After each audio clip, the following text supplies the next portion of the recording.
There are so many similarities between accounting and marketing. We both provide services and oftentimes to groups who do not want anything to do with the services we provide, but it is also so necessary to get them involved. Welcome to the MediaBooks Podcast, the only place on the internet where creative accounting isn't a bad thing. Owning a virtual firm today means having a professional and modern online presence. And in this podcast, we talk about how to do just that. My name is Kristen Corey, and I'm the owner of MediaBooks, a media agency that provides creativity exclusively to accounting firms. And if you're an accounting firm owner, you're in the right place. Let's get into it. Hey everyone, welcome to another episode of the MediaBooks Podcast. In this podcast episode, I am giving you the chance to steal my ideas. I am talking about what MediaBooks is focusing on this summer. And here's the thing, marketing and accounting are so similar. I talk about it all the time, but really I want to give you the chance to look through my ideas, kind of see what we're working on behind the curtains, talk about the strategies I'm implementing this summer, and going to give you some ideas on how you can translate these same concepts to your own firm. It's going to be like our very own mastermind.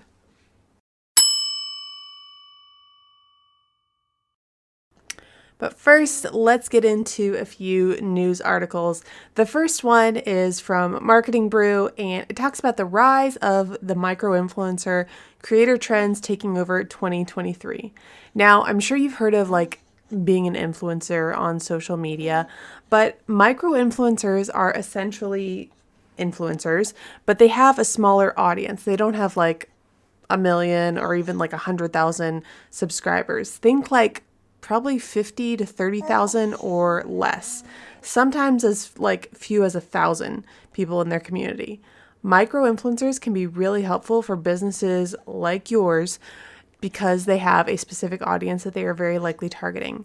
And I like this type of advertising so much because it takes a lot of the work out of setting up traditional ads like Facebook ads or Google ads. So, for example, we recently purchased some classified ads from the Bookkeeping Side Hustle Facebook group and newsletter. There are only pros that came from this sort of micro-influencer relationship. First, the audience is already built. So I already know that I'm going to assume, probably a good assumption, that most of the people that are subscribed to the Bookkeeping Side Hustle newsletter probably have some sort of bookkeeping or accounting business, or they're thinking about it. That is my audience. Those are kind of people that we work with. And so I can really have some confidence in the people that are going to see our ad. The second thing is I'm not going to be spending time doing all these keyword searches or trying to figure out what people are going to type like I would in Google. I'm not setting up Facebook pixels. It's very technical wise. It is very straightforward. And if you're someone that's I don't want to spend hours trying to figure out how to set up all the technical backend stuff, but maybe you're good with building relationships and networking, that's more my side of things. That's more what I would prefer to do. I'd rather build a partnership and talk with someone, try to build up that relationship, as opposed to figuring out on the technical back end all these different plugs and code and all this other stuff. So technical wise, it's so much easier. And then third, the community is small enough where you can make a recognizable name for yourself and have that relationship ongoing. So for example, with the Bookkeeping Side Hustle Facebook group, I'm active in there. I post from time to time. I'll respond to comments. I've done different partnerships with Kate in the past. And so it's a small enough community that I can sort of build a good reputation in there. Same thing with other micro-influencers. If you find that they have a community, whether it's a Facebook group or it's an Instagram, and they're small enough and all their target audience is an audience you would like to target yourself, it's a great place to start. It's accessible. There's not a huge barrier to entry. You can definitely do this too. If you have a niche, find other people who also serve that niche. Oftentimes, you're going to find that the community is small enough that you can make a great impact.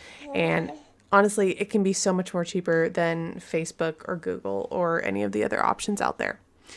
The second article that I want to talk about, oh, and by the way, these articles, I always link them in the show notes. So if you want to see more what Marketing Brew has to say about the rise of the micro-influencer, how it is going to be a big trend for 2023, probably 2024 as well, you can check out the show notes.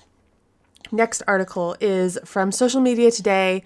New report highlights best time for you to post. And now here's the thing. Let's first talk about the article. If you go to the article, they break it down by platform: Facebook, Instagram, LinkedIn, and they have little kind of blocks. It's very visual on when you're going to see the most activity and the most engagement.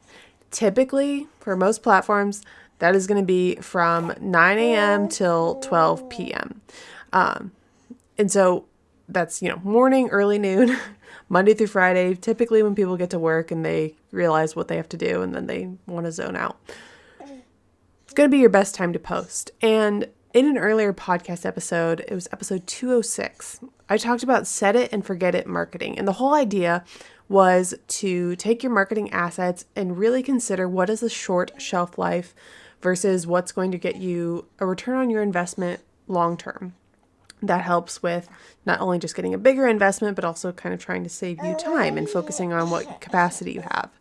So if you focus on when people are posting or going to be active the most, and you cross-reference that with, Facebook only having, we'll say 6 to 20 hour shelf life per post, you want to make sure you're posting at the right time. And so you don't need to get super granular with okay, I need to post at 9 a.m. versus 11 a.m. But having a general window can help. And if you notice that you're struggling to get engagement on some of your social media content, this is one of the areas that we definitely want to check as marketers, is consider what time are we posting, what days are we posting. If you have this fabulous marketing budget, you can hire a full-time marketing staff, then you can get super specific on the days and the specific hours and each platform and segmenting out.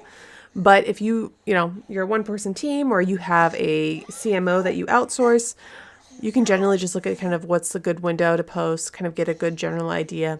And then on your different scheduling apps, so if you use something like Buffer, you can have preset times that you want to post. So you can say every Monday, I want to have a preset time that I post at 9:18 a.m. Tuesday, I want to try posting at 10:06.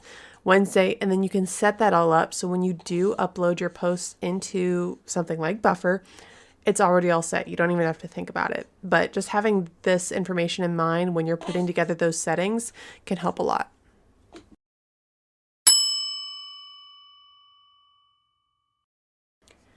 There are so many similarities between accounting and marketing. We both provide services and oftentimes to groups who do not want anything to do with the services we provide, but it is also so necessary to get them involved.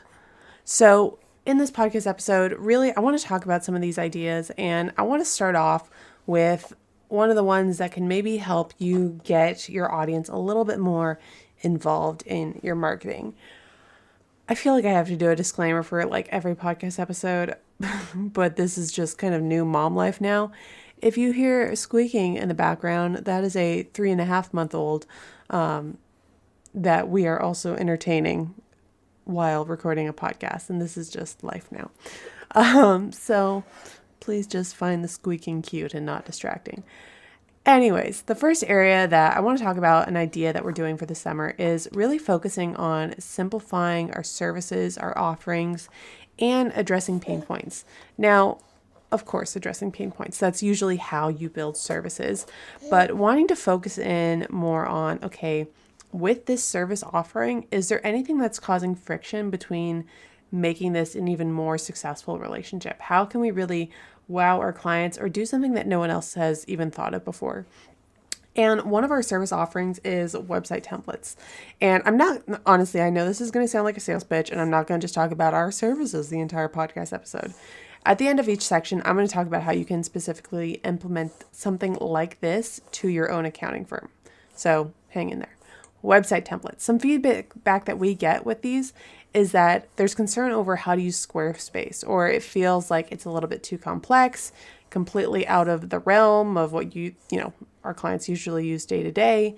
So I'm creating a more simplified training process and creating specific pages in our website templates so that you can get messy, make mistakes, so that you don't spend time, in this learning curve of labor on pages that you actually want to put out into the world. So you have kind of a space where you're free to make mistakes. Talk about how we can implement this into your own firm. You're using tech that, while you may be very comfortable using, your clients may not. It may very well feel new to them. The language is probably going to feel awkward and new to them. What is match? What is reconcile? What are all these different things? And so talking about kind of how you can simplify this process. Do people know how to work all the tech that you use? Can you simplify the onboarding process even more? How can you provide them with more support? So for example, maybe you create gated content on YouTube that walks your clients through some of the basic questions. So like how to use QuickBooks, or let's say you have a process for asking them, what are these transactions? Maybe you send them an Excel doc. Maybe if you use Xero, you use like the discussion tab. This just reminds me, I had back in my bookkeeping days, we used Xero for a client. And for months, we were saying, "Hey, we need to know what these transactions are. Your transactions are building up. We don't know. We need more information. Like, do you want to meet?" And trying to get a hold of him. He finally says, "Okay, like I'm going to go into Xero and I'm going to, I'll tell you what each of these transactions are."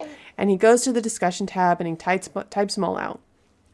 Sends me an email, says, "Hey, I filled out all the discussion, box sections. I told you what all the transactions are. Why aren't things reconciled?" I go in, I check. He didn't hit save. I don't know if Xero is still like this, but at least when I was doing bookkeeping, once you type something in that discussion tab, you then had to click save in order for someone to then go in and see what you wrote. It created definitely some frustration there. And so, do your clients know how to use the tech that you are using with them? This is everything from Xero and QuickBooks to if you're using like Client Hub. Any sort of tech out there, you can create simple how-tos so that you can make sure that that process is seamless. The second area of our services that we're focusing on and trying to simplify is our website design. So we design websites for our clients, and sometimes we'll go back, check on our clients, see how they're doing. And we notice like something kind of changed on the website. It's like, oh, like it looks like they updated it a little bit. And whenever we deliver a website, we provide a video with training on how to update different pieces of your website.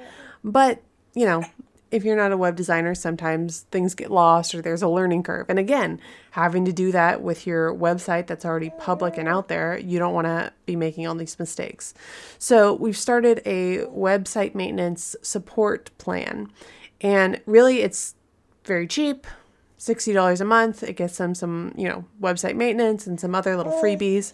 But the idea is to help them get more value out of their website without having to spend hours on YouTube tutorials. How can you implement this at your own firm? How can you provide continued support for maybe some of those one-off services that you offer? And I'm not talking about like tax planning to people who purchase a tax return or who employ you for tax return services. If you have those one-time trainings or one-time purchases, is there a way that you can keep the relationship going, provide continued support at a lower price point? Now, of course, if you can sell them on something like tax planning, that's fantastic. But how can you help them get more value out of that one-time service that you offer? Our website maintenance allows for continued support, but we require a 3-month commitment at the very least, and it's only email support. So not only are we able to help maintain the quality of the websites that we design, not only are we able to help our clients out more, it also allows us to keep our direct labor costs low and provide them with support to quickly get updates. The next thing that I'm working on this summer is focusing on creating more passive marketing and income opportunities. So no doubt, being a new mom, I do not have the time that I once did. And as you can tell by the squeaking in the background, I also don't want to just kind of phone it in. I want to make sure that we are maintaining quality, that I'm focusing on these passive opportunities and not just doing what everyone else did. And so here's a few ways that we're doing it. One is with passive marketing, focusing on marketing strategies that have a longer ROI. Now, as I mentioned earlier, I talked about this in episode 206 about set it and forget it marketing, really focusing on things that I can continue to use days, weeks, months later on. And I also want to give kind of an example of how I used this recently. So I had a huge spike in email list subscribers because I combined doing a lead magnet with the micro-influencing that I talked about in an ad, in our news articles at the beginning of this podcast episode, but I purchased an ad.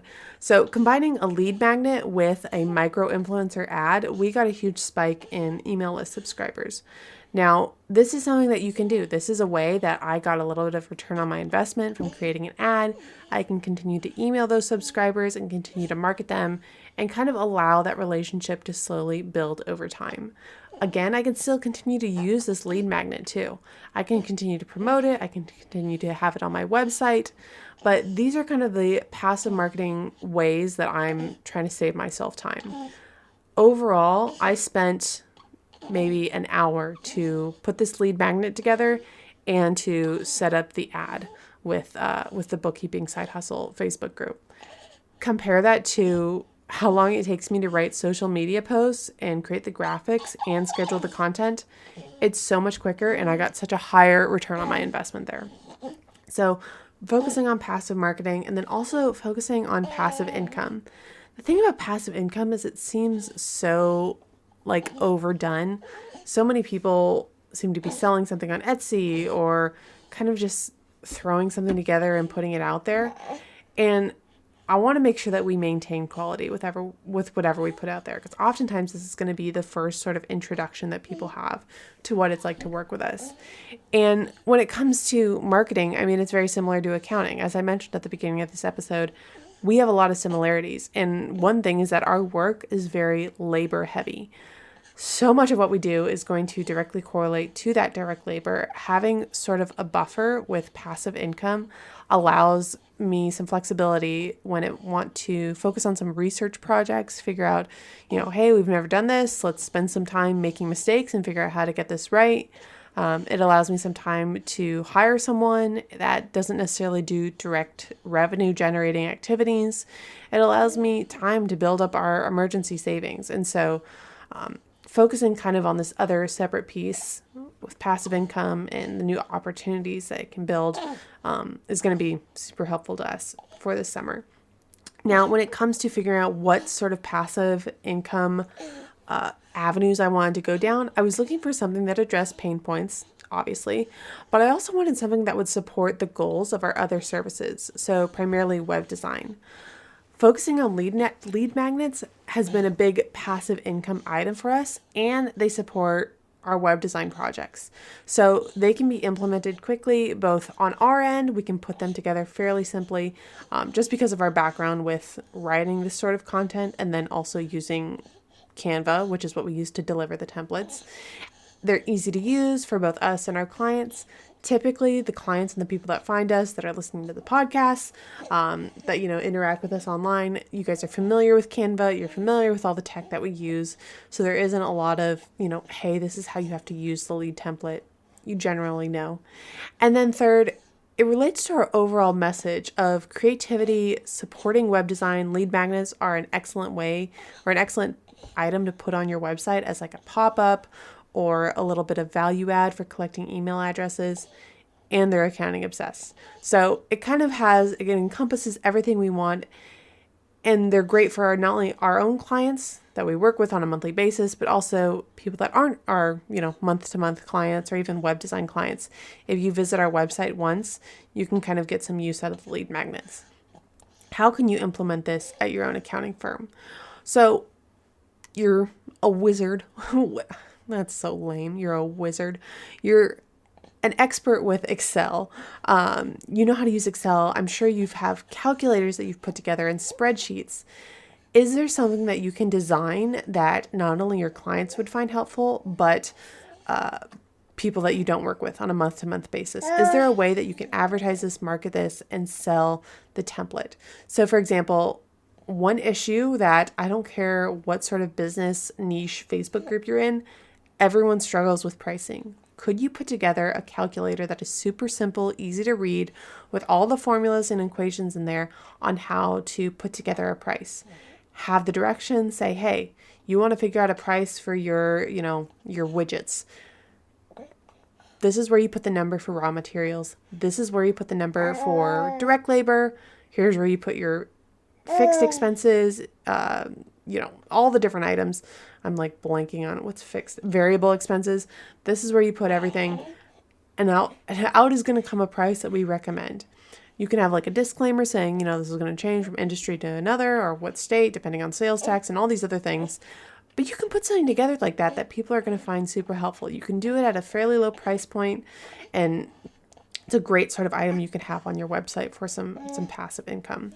This is something that you can typically make into like an ebook or a download, but with that higher level of technical know-how and Excel, it's something that you can most certainly charge for. It's also something that your clients and people who are not your regular clients can use. And the third area that I'm focusing on is creating partnerships. It is so difficult living in Japan and trying to do this. I will say, if you are new here, first off, I live in Japan, my husband's in the military, and we're stationed over here. Trying to build partnerships when there are time zone differences, physical distance is obviously something. I can't easily attend conferences. I can't easily show up on webinars or be like a guest on podcasts, simply because it's really hard to meet with people at 1 a.m. I've done it before. I've done it in the past for a few people, and honestly, it's not something that I usually bring up or say yes to just because I need sleep. And so honestly, I just don't like doing it at 1 a.m. But having said all that, there are workarounds when it comes to wanting to build a network and work with people who I really respect and I really want to find a way to work with. And so typically what I do is I talk about our affiliate program, and we have an affiliate offering where, they can get a little bit of, financial compensation for promoting our services or website templates, different things like that. How can you implement it? Well, of course, you can have your own affiliate offering, just as we do, but there are tons of ways you can really get creative with your services and partnering with different people. For example, there are a ton of coaches and consultants out there who talk about the different ways that people can grow their businesses. They'll focus on marketing, operations. Not a lot of them focus on accounting or bookkeeping. And frankly, yeah, I know, it's a shame. Sorry. And the reason for that is honestly, they probably just don't have enough education themselves to teach it. So if you can partner with them or find a way where it's a win-win, provide that education, be that partner, be that voice to their audience that can provide them with great bookkeeping tips or tax tips, that's a great way to kind of build a relationship, to build sort of a network and, work off one another. If you can find someone that has the same niche as you, even better. For example, let's say there are web designers that provide services specifically to real estate agents, or there's marketers for fitness influencers, are there lawyers for nonprofits, whatever your niche is. If you can find a micro-influencer in that same space to partner with, to provide your specific services to, you're just compounding on that audience.